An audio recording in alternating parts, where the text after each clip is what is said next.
모두의 건강을 생각하는 쿠키 건강 뉴스입니다. 첫 소식입니다.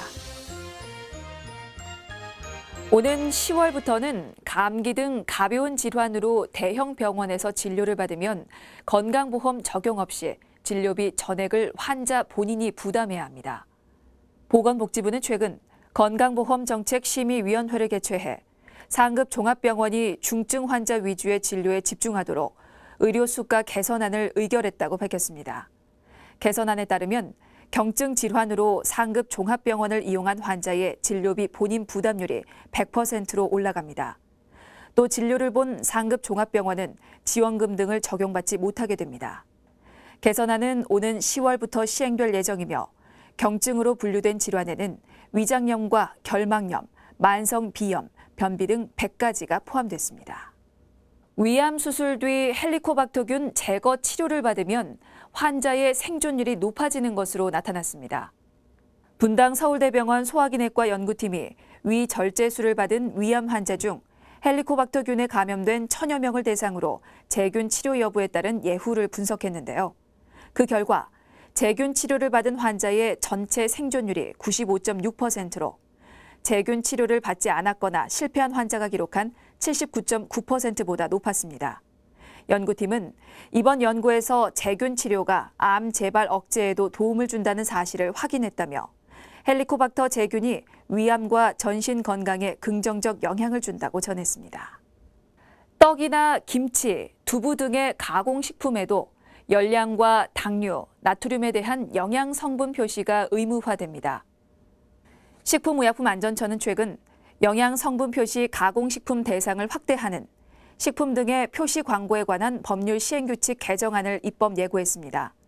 이번 개정을 통해 빵, 과자 등에 한해 기재됐던 영양 성분 표시가 당류와 나트륨 함량이 높거나 섭취량이 많은 식품에도 적용됩니다. 추가로 영양 표시가 이루어지는 식품은 떡류, 김치류, 두부류, 베이컨류, 젓갈류 등 총 29개입니다. 배가 나오고 근육량이 적은 여성 노인은 운동 기능이 떨어질 위험이 4배 더 크다는 연구 결과가 나왔습니다. 서울 아산병원과 충북대병원 재활의학과, 경희대병원 가정의학과 연구팀이 70세 이상 노인 2,300여 명의 건강 상태를 살펴봤는데요. 근감소증과 복부 비만을 모두 가진 여성 노인은 그렇지 않은 노인에 비해 운동 기능이 저하될 위험이 4배 높았습니다. 같은 조건의 남성 노인에서는 이보다 낮은 2배 높은 위험도가 측정됐습니다. 연구팀은 폐경으로 인한 호르몬 변화, 지방 조직 분포 변화 등에 따라 여성의 운동 기능 하락폭이 더 크다고 분석했습니다. 전자담배와 일반 담배를 함께 피우면 심혈관 질환 발생 확률이 더 커지는 것으로 분석됐습니다. 분당 서울대병원 가정의학과 연구팀이 19세 이상 남성 7,500여 명을 대상으로 일반, 전자담배 이중 사용자와 일반 담배 흡연자, 비흡연자 간 비교 연구를 진행했는데요. 그 결과 이중 사용자는 심혈관 질환 위험을 높이는 고혈압, 비만 같은 대사증후군 유병률이 비흡연자의 2.79배, 일반 흡연자에 비해서는 1.57배 높은 것으로 조사됐습니다.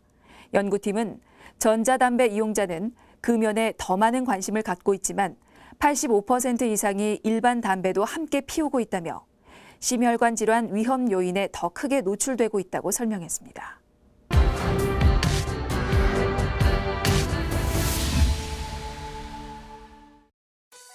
코로나19 쿠키 브리핑 오늘의 주요 내용입니다.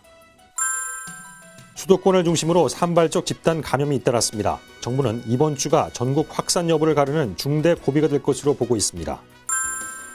수도권 집단 감염 확산 속에서 감염 경로를 알 수 없는 이른바 깜깜이 환자의 비율이 늘어 우려를 낳고 있습니다. 확진자 중 사망자가 차지하는 비율이 2%대를 기록하고 있습니다. 절반 이상은 병원이나 시설에서 감염된 것으로 추정됩니다. 전 세계적으로 고령층의 감염 및 사망 사례가 증가하면서 세계보건기구가 고위험군의 연령을 60세 이상으로 확대했습니다. 품귀 현상을 빚고 있는 비말 차단용 마스크의 온라인 판매와 오프라인 판매가 다음 주말부터 동시에 이뤄질 예정입니다. 정부가 코로나19 위기 극복을 위한 로드맵을 발표했습니다. 치료제는 올해 안에, 백신은 내년에 확보하는 게 목표입니다.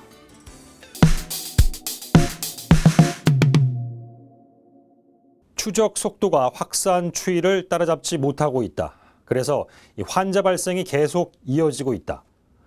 보건복지부 장관이죠. 박능후 중앙재난안전대책본부 1차장이 한 말입니다. 코로나19가 최근 수도권을 중심으로 급속히 퍼졌습니다. 정부는 이번 주가 전국 확산 여부를 가르는 중대 고비가 될 것으로 보고 있습니다.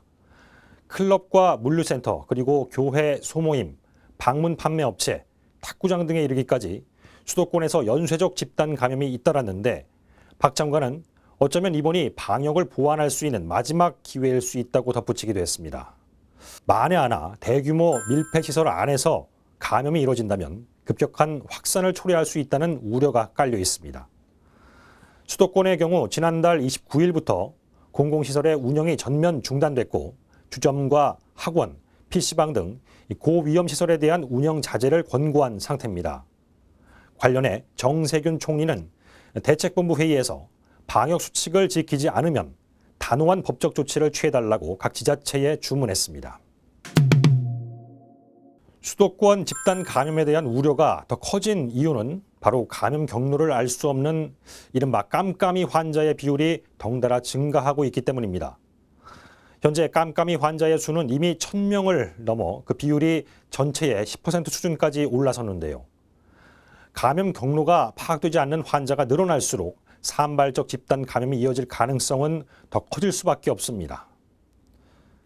정은경 중앙방역대책본부 본부장도 지난 4일 있었던 정례 브리핑에서 보건당국이 가장 싫어하는 말이 깜깜이 감염이라고 전한 바 있습니다.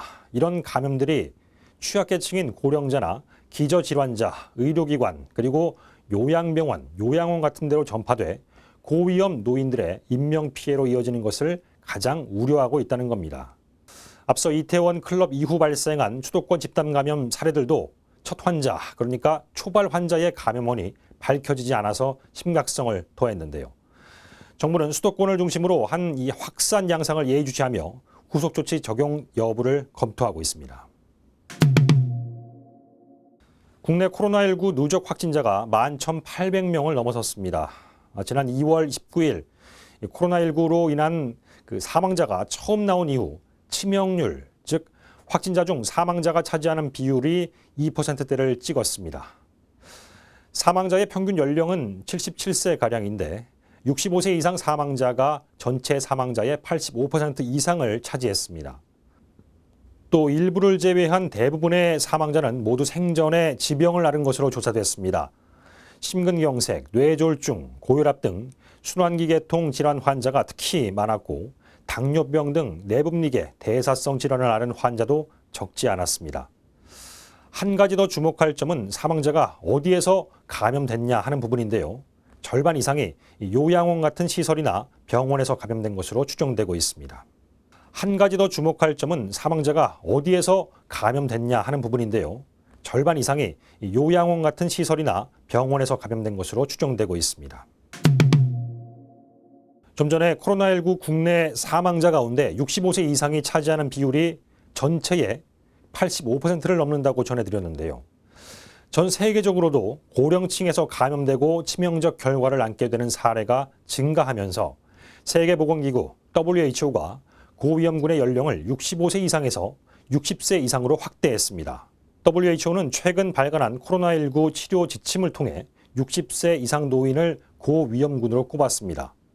기존에는 65세 이상만 고위험군으로 분류했었는데 각국의 연구 결과와 임상 사례 등을 참고해 연령층을 확대한 겁니다. WHO는 치료 지침에서 심혈관 질환과 당뇨, 폐질환 등 기저질환이 있는 환자도 고위험 대상자로 구분했는데요. 이러한 위험 요소 중 한 가지라도 있으면 치료기관에서 악화 여부를 면밀히 모니터링해야 한다고 당부했습니다. 식품의약품안전처 인증을 받은 침방울 차단용 마스크, 비말 차단 마스크의 온라인 판매가 이번 주에 재개됐죠. 지난주 한꺼번에 수많은 사람들이 몰리면서 해당 사이트가 멈춰버리기도 했습니다. 지난 5일 마스크 제조업체 웰킵스가 처음 판매를 시작한 비말 차단 마스크는 이 회사의 온라인 쇼핑몰 홈페이지를 통해 구입할 수 있었는데요. 이르면 오는 20일, 그러니까 다음 주말부터는 대형마트와 편의점, 약국 등에서도 구입이 가능할 것으로 보입니다. 웰킵스와 함께 비말 차단용 마스크 의약 외품 허가를 받은 파인텍이나 KM, 건영 크린텍 등도 생산을 이끌어내고 있습니다. 비말 차단 마스크의 미세입자 차단 성능은 코리아 필터 기준 50에서 80% 수준인데요. 여름철을 앞두고 가볍고 숨쉬기 쉬운 마스크를 찾는 수요가 늘고 판매가도 공정 마스크보다 3배가량 저렴해 품귀 현상을 빚고 있습니다. 정부가 코로나19 위기 극복을 위한 로드맵을 발표했습니다. 골자는 올해 치료제를 내놓겠다는 겁니다. 정부는 최근 코로나19 치료제 백신 개발 범정부 지원단 제3차 회의를 열고 지원 대책을 논의했는데요. 또 일부를 제외한 대부분의 사망자는 모두 생전에 지병을 앓은 것으로 조사됐습니다. 심근경색, 뇌졸중, 고혈압 등 순환기계통 질환 환자가 특히 많았고 당뇨병 등 내분비계, 대사성 질환을 앓은 환자도 적지 않았습니다. 한 가지 더 주목할 점은 사망자가 어디에서 감염됐냐 하는 부분인데요. 절반 이상이 요양원 같은 시설이나 병원에서 감염된 것으로 추정되고 있습니다. 유력한 백신 후보 물질의 윤곽도 제시가 되는데요. SK 바이오사이언스의 합성 항원 백신, 그리고 이노비오와 제넥신이 개발 중인 백신 후보 물질 등입니다. 정부는 또 해외 치료제나 백신 연구 과정을 살펴 개발이 완료된 것이 있으면 긴급 수입하는 것도 검토하기로 했습니다.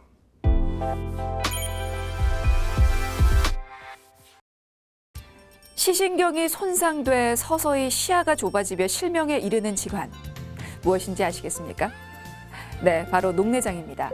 아직 완치 방법이 없어서 한 번 발병하면 실명을 막기 위해 평생 안약을 넣으며 관리해야 하는 질환이기도 하죠. 보통은 노화와 관련된 질환이어서 젊은 사람들은 방심할 수 있는데요. 외상으로 인해 갑자기 안압이 높아지면 연령에 상관없이 녹내장이 발병할 수 있다고 합니다. 자세한 설명 지금부터 들어보시죠.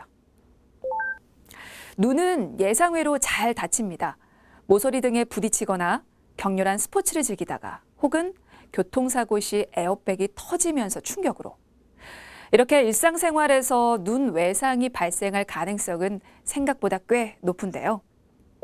2019년 건강보험심사평가원 통계에 따르면 눈 외상에 따른 2차 녹내장 환자 수가 1,162명이었습니다. 그중 남성 환자의 수는 935명으로 전체 환자의 약 80%를 차지할 정도로 압도적으로 많았고요. 연령대별로 보면 30세 미만 환자 수가 117명으로 전체 환자 수의 약 10%를 차지하고 있습니다. 외상으로 인한 녹내장은 젊은 층에서도 안심할 수 없다는 의미죠. 자, 외상으로 인한 녹내장의 발병 기전은 이렇습니다. 우리 눈에는 각막과 수정체에 영양분을 공급하는 방수라는 액체가 있는데요. 이를 끊임없이 생성하고 전방각에서 섬유질을 통해 배출합니다. 그런데 외상으로 출혈이 생겨서 방수가 배출되는 통로가 막히면 안압이 상승해 녹내장이 발생할 수 있는 거죠. 자, 이때 안압 강화제 치료만으로 해결이 어려워서 수술적인 치료가 필요할 수도 있기 때문에 되도록 빨리 병원에 내원해야 하는데요. 특히 전방각 후퇴 녹내장을 주의하셔야 합니다. 외부 충격으로 인해 수정체와 홍채 조직이 뒤쪽으로 밀려나며 전방각 내 섬유주에 손상이 생겨 방수 유출에 장애가 생기는 질환인데 외상 후 수개월 또는 수년이 지난 뒤에도 이 질환은 발생할 수 있고요. 발생하더라도 만성 질환이기 때문에 자각 증상이 없어서 안과 검진을 받지 않으면 말기가 될 때까지 모르고 지내는 경우가 있습니다. 외상으로 인해 잠깐 방수 통로가 막혀 수술 등을 통해 다시 통로를 확보하더라도 이미 녹내장이 발병했다면 원래 상태로 돌아갈 수 없어서 평생에 걸쳐 관리를 해줘야 하는데요. 이렇게 외상 후 당장은 아니지만 몇 년 후 녹내장이 발병하는 경우가 있기 때문에 가벼운 외상이라도 안과를 방문해서 검사를 받는 것이 좋습니다. 건양의대 김안과병원 녹내장센터 유영철 교수는 녹내장은 조기에 발견할수록 보존할 수 있는 시야가 넓지만 방치하면 실명에 이를 수 있는 질환이기 때문에 조기 발견과 꾸준한 치료가 필요하다며 눈에 충격이 가해졌다면 만약의 경우를 대비해서 안과를 방문해 녹내장 발병 여부를 확인하는 것이 좋다고 조언했습니다. 이상 건강톡톡이었습니다.